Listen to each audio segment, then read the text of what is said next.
Welcome back to another Terranscapes video. Before I get into this project, today we're going to be looking at the altar and the Sacrificial Tree for the Orc board display. I wanted to remind anybody who's new to the channel first, welcome. Thank you so much for dropping in. If you're brand new to the channel, I really appreciate you taking the time to visit, and hopefully you'll find something here that is helpful or entertaining, I don't know, to you. So thank you. And you may want to check the playlist for this project to see all of the work that has been done to date, because I try not to repeat myself too much. And I noticed in the last video, I was looking a little haggard. So hopefully I look a little fresher today. And I wanted to also mention, just before I get into the cocktail, just to say that it was kind of interesting taking that break from producing videos, because at first I kind of worried about, oh no, people are going to leave my channel, I'm not producing a video. But then the break continued, and then I thought, oh, I miss you guys. I miss my viewers. And then towards the end I was like, oh god, it's been a long time since I made a video. So I felt a little like, I don't know, I was a little shaky last time. That's not the right word, but you know, like I was off kilter. Anyway, I'm on kilter now, if you can be on kilter. So just before we take a look, we should talk about the cocktail of the evening. Oh, and I have the mic up closer because I think the sound is better on the recording, so don't mind this. So if it seems new to have it in my face like this, I'm trying it out because if I don't shout and I have it close, I think the sound is a lot better. So we're going to see. So anyway, the cocktail. This is a first. This is a watermelon daiquiri, designed, if you will, by moi.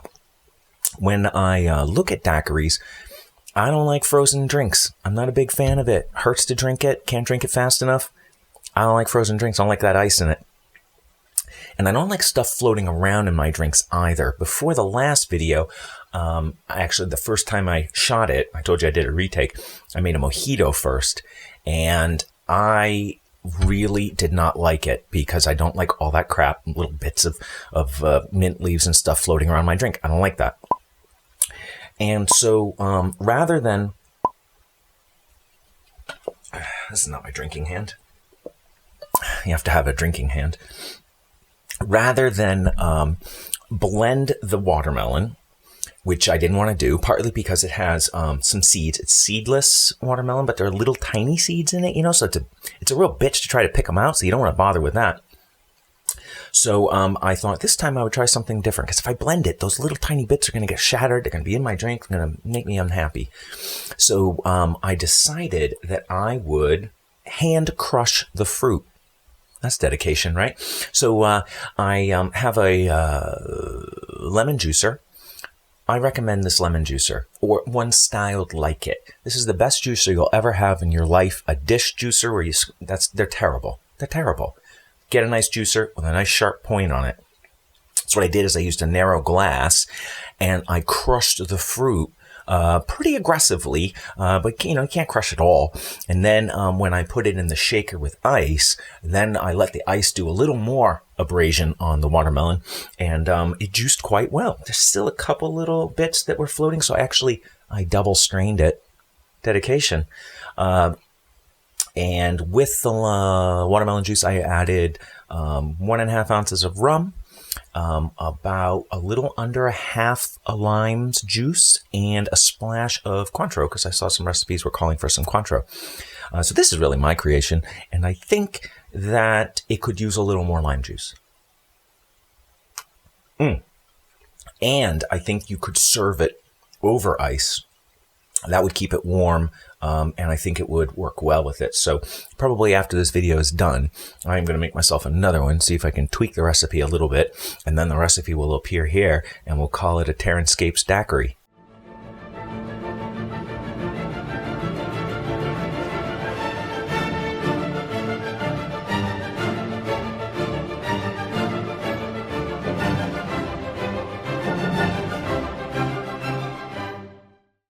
But you are not here to talk about cocktails.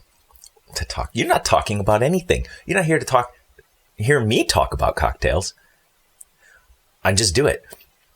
You're here to see the work I did on the Orc Display Board. So let's jump out and let's take a look at it. So this is the Sacrificial Tree. That's what I call it, at least. And I,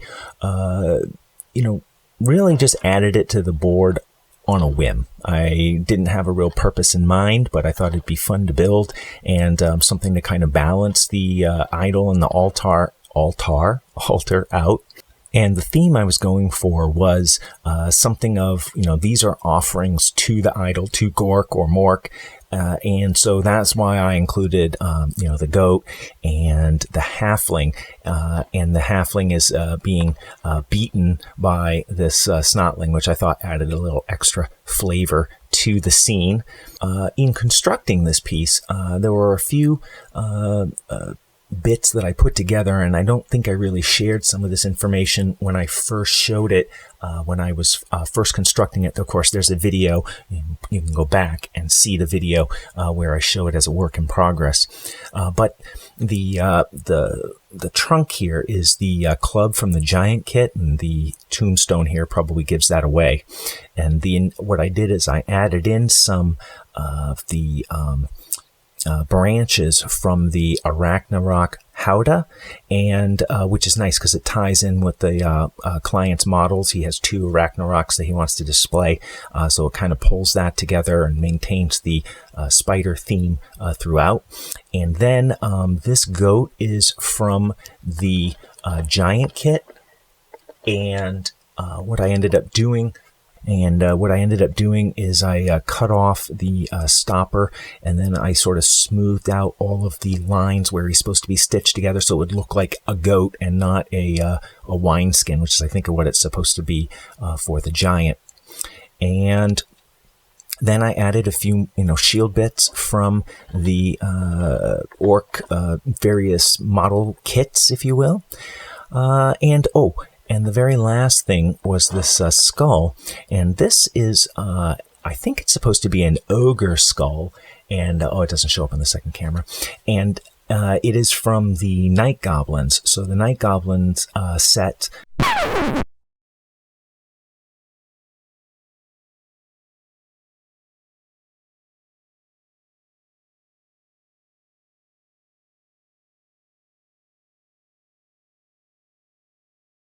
just Night Goblins. They came with like this little, it was like a little stand with some skulls and then a post and then this skull sitting on top of it. And I had some of those bits lying around, and I just thought, oh, that'll be a nice little cap piece to the top of this. And I think it worked out pretty well.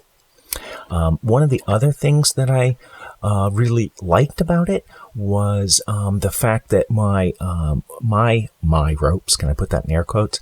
My ropes that I added, my goal was to have them tie in pretty well with the ropes that are on some of the other parts of the sculpts, and I feel like they've really blended in well. And if you want to see some of the discussion of that wire wrapping, you can go back and see the previous video, but this is wire that I used to tie some of the pieces together, and I literally tied together some of these bits.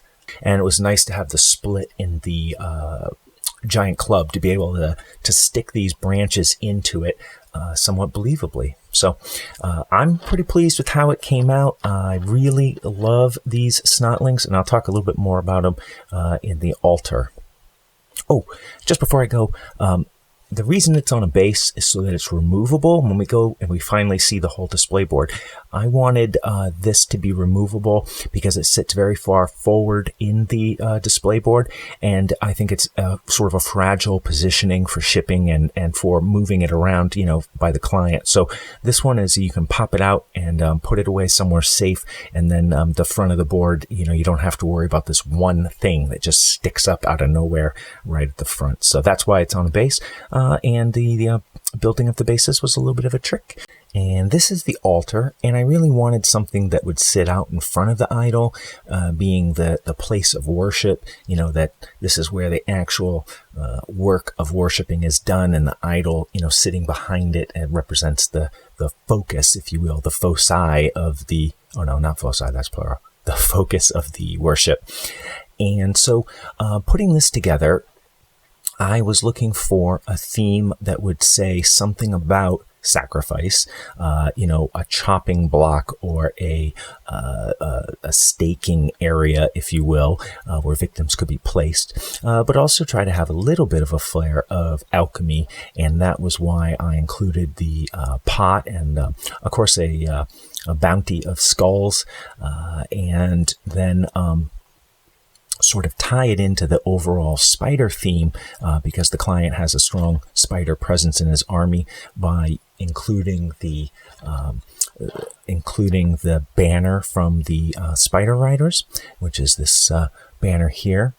And again, I was really pleased with how the wiring came out as ropes.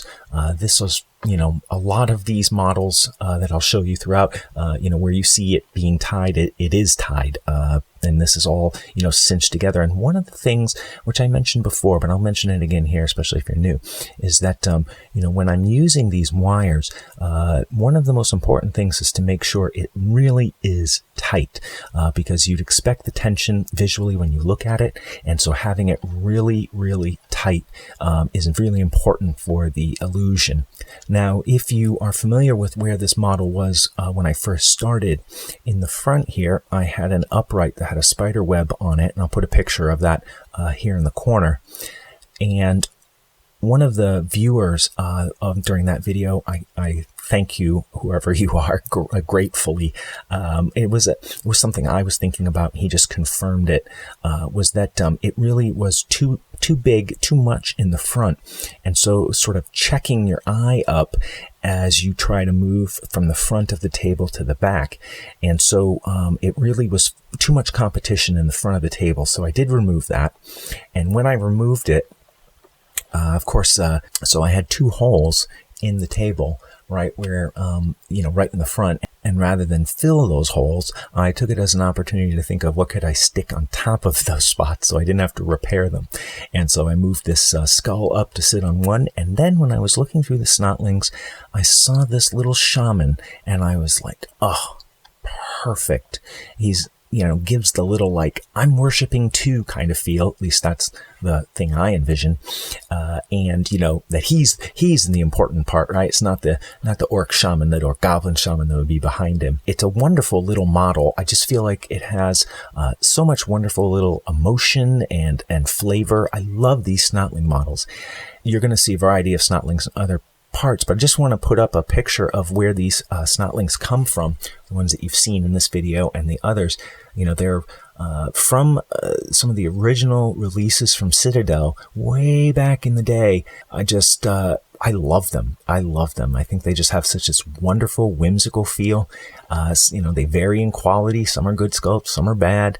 But I thought he was just perfect to add to the table and sort of flesh that out. I have my spider here in the corner, and I mentioned it before, but that spider was a right pain in the ass to get the way I wanted it to be, and I think it looks good, and I feel really good about it. So I'm trying to think about what I might try to improve on it.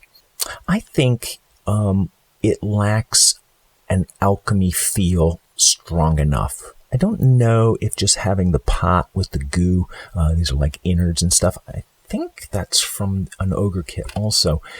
I don't think that's enough to evoke a sense of, spell casting or whatnot. And that's not a requirement, but it was something I wanted to try to, add to the piece. And I thought about, making a billow of smoke coming out of it, like it's hot, or, and then in the end I was like, I don't know about that either. So I kind of left it as it is. And I think that would be one thing I would want to target if I were to redo this piece. But overall, I feel like pulling down that front and adding that snotling, it just made me so much happier. I really love the feel that he gives it. So anyway, that gives you a look at the altar, and we'll wrap it up. So hopefully you enjoyed taking a look at the altar and the Sacrificial Tree, as I like to call it. I don't really have anything more to say on that. Let me just finish my daiquiri here. If you haven't figured it out by now, I shoot the intro and the outro at the same time. So it's not like I just had 2 daiquiris, although easily could. 1.5 ounces of rum. Don't even taste it. Don't even taste it. So just before I jump into the viewer comments, I just want to mention again that if you enjoy the work that I put into my videos, you enjoy the quality and the display of it, and hopefully the information, you can always support me on Patreon. It makes a huge difference to me. Even very small supporters are huge supporters for me.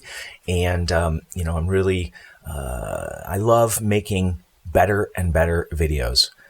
So I really need your help to support me so that I can justify spending the amount of time I do when I make my videos. So just food for thought. Viewer comments. First viewer is Rat Matt Miniatures. He was commenting, this was back on the Cliff project, where I mentioned that when I woke up the next day, I was like, oh my God, what? I didn't even see this color last night when I went to bed. You know, like you look at things differently in the morning. He was sharing that he feels the same, and he makes sure that he puts his brush down at 10:30 in the evening. And that's it, because he knows he won't be able to see the colors right, you know, when it gets later than that. It reminded me to remind you to step back from your work and then come at it with a fresh look, and you will see the colors differently than you did previously if you've been, especially if you've been working a long time on it. It's kind of like, it's kind of almost like olfactory fatigue, right? You can smell the same smell and eventually it goes away. And it's like you look at the color over and over and eventually you don't see it accurately anymore. So step away, even for an hour, go out, you know, grab a beer, talk to your wife, walk your dog, and come back and see if it looks the same. Life After Work left a comment on, I think, the same video, and he was confirming that rock colors can vary widely. So when you look at the color of a rock, it can't necessarily tell you what the actual rock type is. It's not a good guide because there's so much variation. So it was nice to have somebody kind of confirm that and reassure me that I have some leeway in interpreting what kind of rock I'm actually working with or emulating. Jay Donahue also made a comment on Model Mates, because I had mentioned that Model Mates is no longer being made anymore.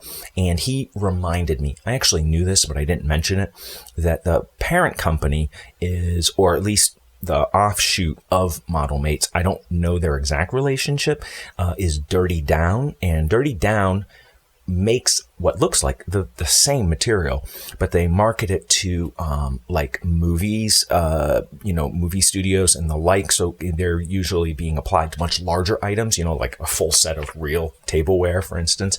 But it does mean that those products are out there still, and it might be something you want to check out. So it is dirtydown.co.uk. If you don't know what I'm talking about, it's a water-based pigment wash system that's pretty unique compared to a lot of other washes that are out there, because you can remove it and you can move it around with water. It's pretty cool. Duncan McKenna wrote, he asked me a question. This is a good one to wrap up on. He wanted to know what I thought the benefits are of static grass versus flock in terms of durability, aesthetics, that sort of thing. And I don't think you can put them up against each other because they are very different kinds of products with, I think, very different purposes. Just seeing if I'm clipping a little bit.